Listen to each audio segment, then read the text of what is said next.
In this video, I will show you how to fix the missing App Store on your iPhone 17, 17 Pro, 17 Pro Max, or 17 Air.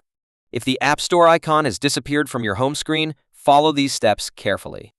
First, go to the App Library and search for App Store.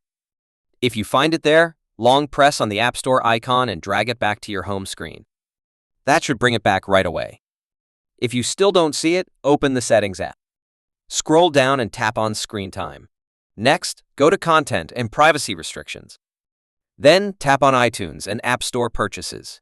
Now, tap on Installing Apps and make sure it's set to Allow. After doing this, go back to your home screen. The App Store should now appear again and work normally. And that's how you can easily fix the missing App Store on your iPhone 17 series. If this video helped you, make sure to like, subscribe, and stay tuned for more iPhone 17 guides.